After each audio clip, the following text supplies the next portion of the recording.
আমাদের সামনে নির্বাচন, যেহেতু খুব অভিষিত আজকের এই মিছিল অনেক পরিশ্রমের আগামী হয়তো না করলেও হতো, কিন্তু এখন বার করা যাচ্ছে না, তাদের করে না।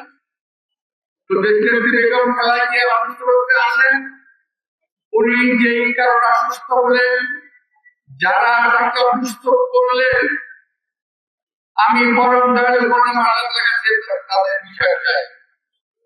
আর আমরা যারা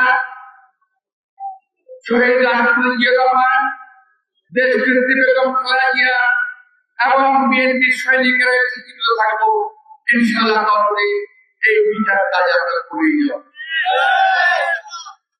অনেক উন্নয়ন করেছেন দেশ বিরোধী বেগম খালেদা জিয়া। আজকে ফেসবুকের বিনিময়ে ট্রল হয়, এমনকি একজন মানুষকে নিয়েও কিছু কিছু রাজনৈতিক দলের নেতা করে ট্রল করতে চায় না।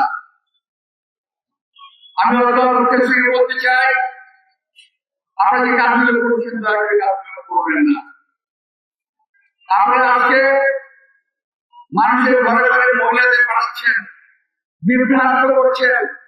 আপনারা খেয়াল করবেন, কিছু কিছু মহিলা ঘরে ঘরে যায় যখন আমার ভাইয়েরা বাসায় থাকে না, যখন আমার চাচা খালুরা বাসায় থাকে না, তখন তারা সেখানে গিয়ে বাসায় ঢুকে মহিলাদেরকে বলে, যদি অমুক দলকে ভোট না দেন তাহলে জাহান্নামে যাবেন, আর যদি অমুক দলকে ভোট দেন তাহলে জান্নাতে যাবেন।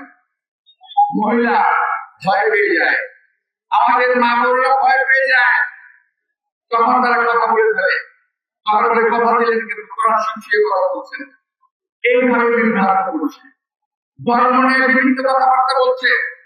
এরা ভোটের জন্য মন্দিরে গিয়ে গীতা পাঠ করে, এরা ভোটের জন্য মন্দিরে গিয়ে গড় প্রণাম করে, এরা ভোটের জন্য বিধর্মী রেওয়াজ অনুযায়ী মহিলাদের সঙ্গে বিরোধিতা করে, এরা দাঁড়িয়ে টুপি মাথায় রেখে সুন্নতের সঙ্গে বেয়াদবি করে, সুন্নতের খেলাফ করে ওরা ভোট পাওয়ার চেষ্টা করছে।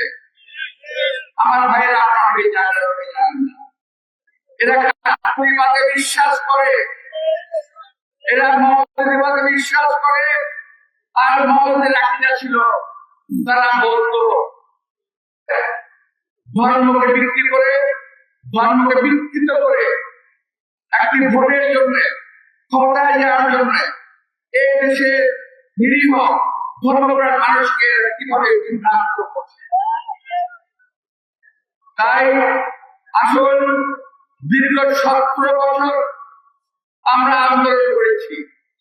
বিএনপির এমন একটা নেতা কর্মী নাই যারা শান্তি মতো ঘরে থাকতে পেরেছে, বিএনপির এমন একটা নেতা কর্মী নাই যারা জেল খাটে নাই, অত্যাচারিত হয় নাই। আমাদের এলাকা থেকে সুজন, ফরহাদ, জনি এদেরকে গুম করা হয়েছে, খুন করা হয়েছে। এই 17 বছরের ইতিহাসে যারা দেশের জন্য, গণতন্ত্রের জন্য প্রাণ দিয়েছে, আজকে আমরা শ্রদ্ধার সঙ্গে তাদের স্মরণ করি।